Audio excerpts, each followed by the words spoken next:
평강이 우리 모두에게 임하기를 예수님의 이름으로 간절히 축원해 드립니다. 오늘 본문 말씀은 로마서 11장 1절에서 10절 말씀을 근거로 은혜 받은 자라는 제목으로 하나님 말씀 증거하겠습니다. 완전한 복음 로마서 강의 31번째 시간입니다. 오늘 본문 말씀의 가장 중요한 질문은 하나님이 이스라엘을 버리셨는가라는 그런 질문입니다. 하나님 분명히 이스라엘 백성들을 택하셨습니다. 택하신 백성이었습니다. 가장 먼저 택한 어떻게 보면 장자와 같은 그런 이스라엘 민족이었죠. 하지만 이스라엘 민족들은 그 하나님을 그 예수님을 받아들이지 않았습니다. 구세주로 인정하지 않고 또 주님으로 인정하지 않고 적극적으로 대항했습니다. 믿음을 받아들이지 않았죠. 그래서 그 질문들이 뭡니까? 그렇다면 이스라엘 백성들은 다 멸망당하는 건가? 택함을 받았음에도 불구하고 그들은 다 멸망받아야만 하는가라는 질문으로 시작을 합니다. 그 답변이 바로 1절 말씀이죠. 질문과 답변이요. 우리 같이 한번 읽어보겠습니다. 오늘 본 말씀 1절 시작. 그러므로 내가 말하노니 하나님이 자기 백성을 버리셨느냐? 그럴 수 없느니라. 나도 이스라엘인이요 아브라함의 씨에서 난 자요 베냐민 지파라. 아멘. 하나님의 답변이 무엇이죠? 이 바울의 답변은 그럴 수 없느니라. 하나님께서 택하신 백성을 끝까지 붙들어 주시고 포기하지 않는다는 것입니다. 우리가 예수님을 믿게 된 거 사실은 우리가 하나님을 포기하지 않아서 또 우리가 하나님을 정말 따라가겠다고 결단해서 또 믿음의 고백을 해서 지금까지 신앙생활 한 게 아니라 하나님께서 우리를 끝까지 붙들어 줬기 때문에 하나님께서 미리 아시고 또 정하시고 또 그 시점에 하나님께서 택하신 그 시점에 우리를 부르시고 또 우리 가운데 칭의하시고 의인이라고 칭해 주시고 또 성화시켜 주시고 영화시켜 주시는 것. 그 모든 구원의 과정들의 핵심은 그 주권은 나에게 있는 것이 아니라 하나님께 그 주권이 있다는 것입니다. 하나님께서 우리를 포기하지 않으셨기 때문에 우리를 사랑하셨기 때문에 지금 이 자리에 우리가 있고 또 우리 앞날도 하나님께서 우리를 변화시켜 주시고 성화시켜 주시고 마침내 영화시켜 주시고 영원한 천국으로 하나님께서 우리를 인도해 주신다라는 것입니다. 그 사상이 바로 남은 자 사상이죠. 하나님께서 이스라엘 민족들을 택해 주시고 구원해 주셨습니다. 그러나서 그 모든 이스라엘 백성들에게 택한 것이 아니라 이 성경 말씀 오늘 로마서 말씀에 보니까 남은 자 하나님께서 구원하시는 그 남은 자를 통해서 하나님께서 구원해 주신다라는 것을 말씀하고 있죠. 하나님께서는 택하신 백성들에게 끊임없이 추적하십니다. 땅 끝에 있을지라도 하나님께서는 땅 끝에 가셔서도 그 가운데 끊임없이 그들을 불러 모으시겠다라고 말씀하고 있는 것입니다. 문제는 우리의 반응이죠. 그 하나님 앞에 우리의 마음 문을 열고 하나님을 영접하면 주님께서 우리 가운데 들어오셔서 우리를 인도해 주십니다. 이걸 성도의 견인이라고 말씀하시죠. 하나님께서 우리를 끊임없이 인도해 주셔서 우리가 하나님을 떠나서 양같이 다른 길로 가면 다시 붙들어서 인도해 주시고 다시 불러주시고 회개하게 하시고 하나님께서 끊임없이 우리를 붙들어 주시고 은혜로 우리를 인도해 주신다라는 것이 바로 오늘 본문의 이 바울의 말씀이죠.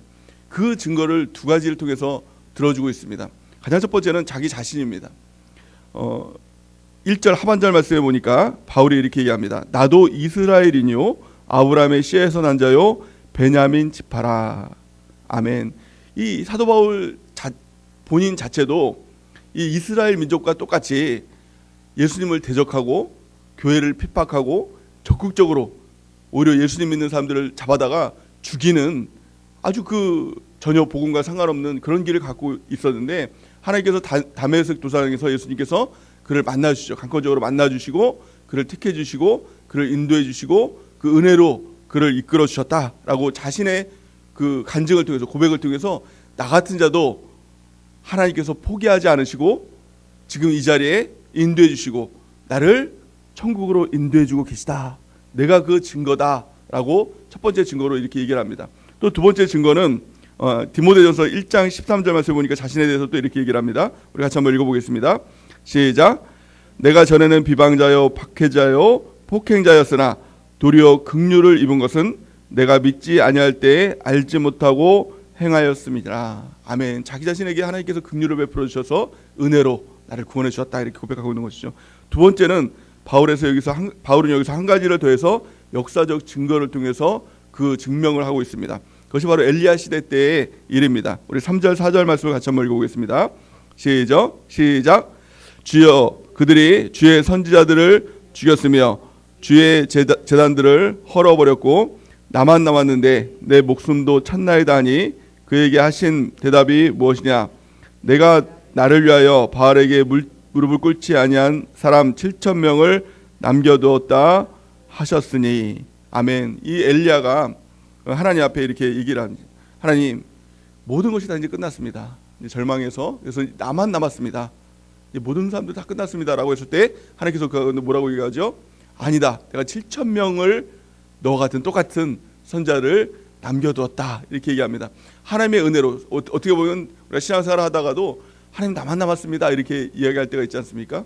하나님 나만 이렇게 고생하는 것 같습니다 이렇게 얘기할 때가 있습니다. 근데 하나님께서는 아니다, 하나님께서 은혜를 통해서 구원하신 자 7,000명을 두었다라는 것입니다. 하나님의 은혜는요, 우리 모든 사람들에게 있는 것이 아니라 택한 사람들에게 끊임없이 우리를 택하여 주시고 또 이끌어 주신다는 겁니다.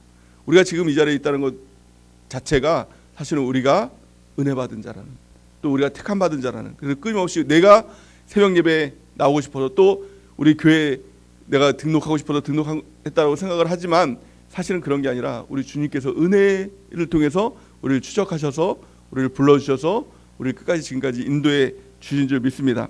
또 2절 보니까 하나님이 그 미리 아신 자기 백성을 버리지 아니하셨느니라. 또 5절 말씀 보니까 그런즉 이와 같이 지금도 은혜로 택하심을 따라 남은 자가 있느니라. 아멘. 이 남은 자가 누굽니까? 하나님께서 그를 통해서 천국으로 인도하실, 또 하나님께서 그를 통해서 하나님의 역사를 이루실, 하나님께서 사용하실 그 사람들, 그것을 바로 남은 자라고 얘기했습니다. 남은 자를 다른 말로 말하면 은혜 받은 자라는 것입니다. 은혜 받은 자만이 우리가 천국에 가고, 또 은혜 받은 자를 통해서 하나님께서는 하나님의 역사를 이루어 주시는 것입니다. 하나님께서는 은혜의 수단을 통해서 우리한테 은혜를 주십니다. 성령을 통해서, 성경을 통해서, 교회를 통해서 하나님께서 끊임없이 우리 가운데 은혜를 주시죠. 그 은혜를 우리가 붙들고 은혜로 반응하는 것입니다. 그래서 성경은 두 가지 은혜를 말합니다. 은혜 위에 은혜로라 이렇게 이야기를 합니다. 줄딱동시라는 말이 있죠. 그래서 알이, 이 새가 알을 깨고 나기 위해서는 어미가 그 새를 막 쪼지 않습니까? 그러면 그 안에 있는 새가 그 안에서 이렇게 또 알을 막 쫍니다. 그러면 그 알이 깨지면서 태어나게 되는 것이죠. 은혜도 마찬가지입니다. 하나님은 끊임없이 우리 마음의 문을 두드리고 계시죠. 그래서 우리가 죄 가운데 있으면 그 길로 가면 안 돼라고 하나님께서는 성령을 통해서, 또 성경을 통해서, 교회를 통해서 우리 가운데 그것을 알려주십니다. 중요한 것은 우리의 반응이죠. 하나님께서 회개 앞에 회개하면서 다시 돌이키고, 하나님 앞에 다시 돌이키는 과정을 통해서 하나님께서 우리를 성화시켜 주시고 마침내 영화로 우리를 인도해 주시는 것입니다. 오늘도 이 새벽 예배에 나온 것은 하나님의 크신 은혜인 것입니다. 우리가 또 그 가운데 하나님 앞에 은혜로 또 전심전력으로 반응할 때 그 은혜를 통해서 하나님의 구원의 역사, 하나님의 창조의 역사, 하나님의 회복의 역사, 하나님의 능력의 역사들이 우리 가운데 나타나게 될 줄을 믿습니다. 그래서 가장 중요한 것은 내가 은혜 받은 자가 되는 것입니다. 은혜 받는 것은 그냥 하나님께서 너는 은혜 받은 자야 이렇게 하는 것이 아닙니다. 끊임없이 우리 가운데 그 은혜의 도전들을 주시죠. 다시 돌아올 수 있도록, 다시 바른 신앙생활을 할 수 있도록 하나님께서 끊임없이 우리를 천국길로 갈 수 있도록 인도해 주십니다. 그런데 우리가 은혜 받은 자라면 하나님 앞에 반응하며 나가는 은혜가 있기를 바랍니다. 우리가 은혜 받은 자라고 할 때 그 은혜 받은 자에게는 특별한 하나님의 능력을 주십니다. 이 신비한 능력을 주시는데 그 능력이 뭐냐면 우리의 눈, 시각이 바뀌는 것입니다. 그 시각이 바뀌면 똑같은 일입니다. 그러니까 은혜 받지 못한 자와 은혜 받은 자와 똑같이 한 군데 섞여서 살고 똑같은 일을 당해도 반응이 틀려진다는 것입니다. 새로운 것들을 바라보고 새로운 하나님의 시각으로 어떤 문제들을 바라보면 인내할 수 있죠. 견딜 수 있죠. 믿음이 흔들리지 않죠. 하지만 그 시각이 없으면 그 똑같은 문제를 당하고 어떤 사람은 무너지고 또 어떤 사람은 그 문제 가운데 믿음이 더 강해져서 그 길이 천국 가는 길이 됩니다.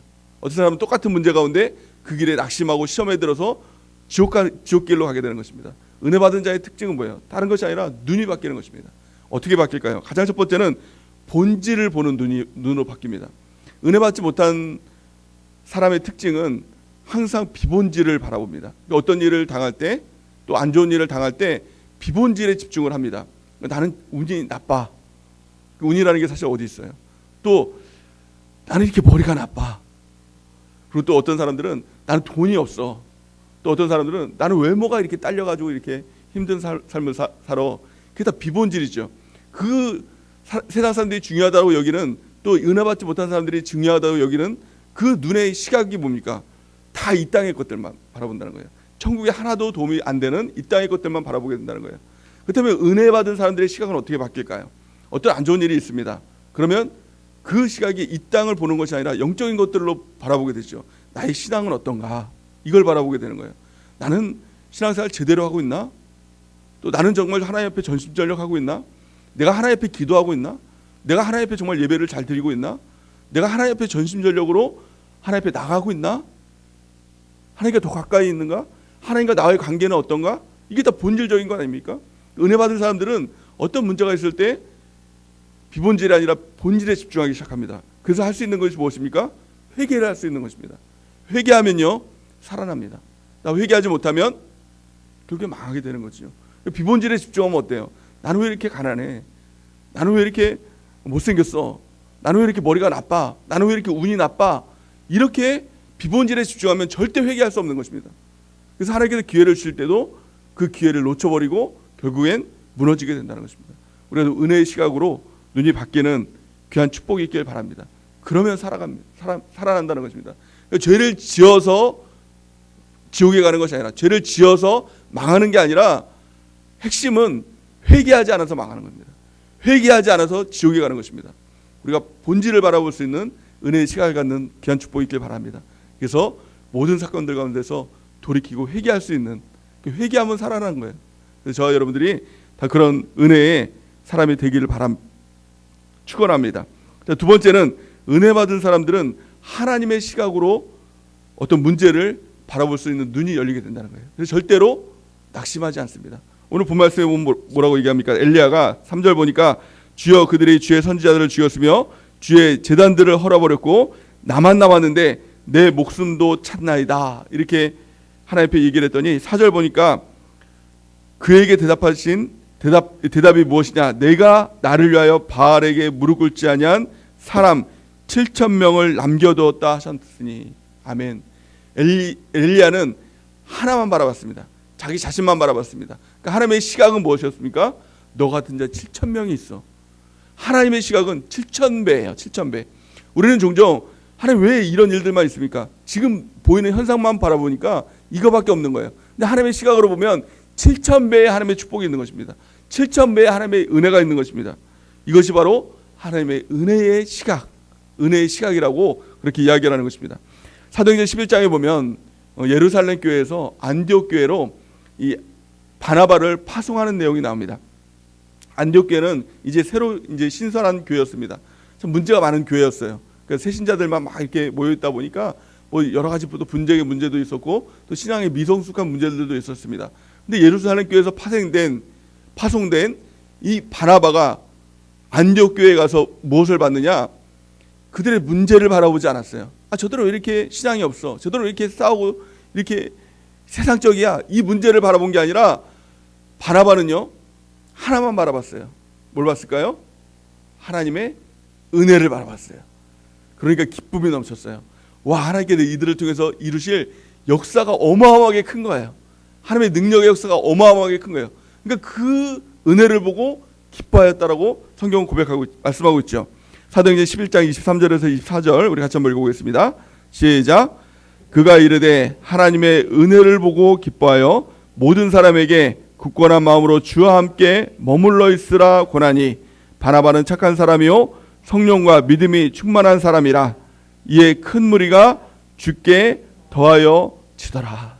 아멘. 은혜 받은 자의 특징이 뭐예요? 하나님의 은혜를 볼 수 있는 눈이 열리는 사람이에요. 그러니까 하나님의 눈이 열려 있으니까 하나님께서 지금 현상은 문제투성이고 지금 현상은 아무것도 없고 정말 우왕좌왕하고 오합지졸이고 막 그런 셀인 거예요. 그런 교회인 거예요.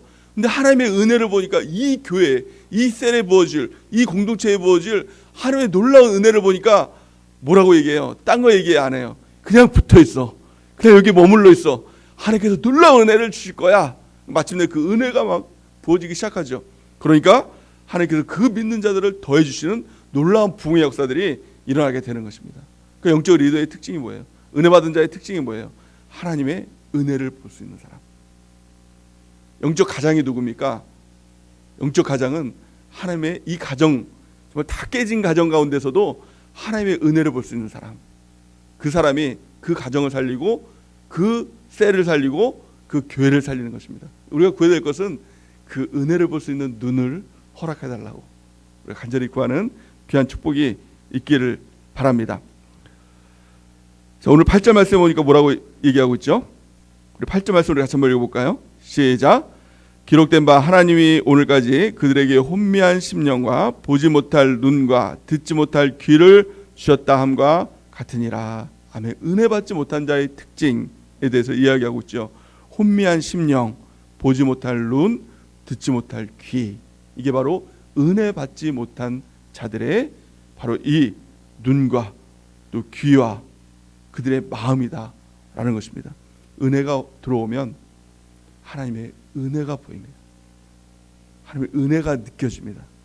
그걸 통해서 견딜 수 있고, 그걸 통해서 다른 사람들을 세워줄 수 있고, 그걸 통해서 하나님의 손에 붙들려 쓰임받는 하나님의 종으로 또 마침내 천국길로 가는 우리 모두가 되는 것입니다. 자, 세 번째는 은혜 받은 자의 특징은 뭐냐면 부분을 보는 것이 아니라 전체를 바라보게 된다는 것입니다. 전체를 바라보는 눈이 있으면 영적 전쟁에서 누구라도 승리할 수가 있는 것입니다. 이 전체를 바라보는 눈이 있으면 고난과 환난 가운데서도 승리한다라고 성경 말씀하고 있습니다. 로마서 8장 18절 말씀으로 같이 한번 읽어보겠습니다. 시작. 생각하건대 현재의 고난은 장차 우리에게 나타날 영광과 비교할 수 없도다. 아멘. 우리가 현재의 고난을 당하죠. 하지만 은혜의 눈이 열리지 않으면 현재 고난 가운데서 아유 나는 왜 이 모양이야, 언제까지 이렇게 고난을 당해야 돼 라고 원망하고 불평하다 결국에는 무너지게 됩니다. 하지만 은혜의 눈이 열리면 지금 고난보다 장차 올 영광, 어마어마한 하나님의 영광을 바라볼 수 있는 그 시각으로 바뀌게 된다는 것입니다. 그러면 견딜 수 있고 인내할 수 있고 마침내 승리할 수 있다는 것입니다. 또 두 번째는 두려움이 사라진다는 거예요. 이게 가장 큰 능력이죠. 사람들은 두려움 때문에 망합니다. 하지만 이 두려움이 없이 담대하면 이길 수 있어요. 마귀도 마찬가지입니다. 누가 마귀 밥이 되냐? 두려워하면 마귀 밥이 되거든요. 하지만 두려움 없이 담대하게 나가면 오히려 마귀가 두려워하고 떠나게 된다는 것입니다. 오늘 4절 말씀 보니까 뭐라고 말씀하고 있습니까?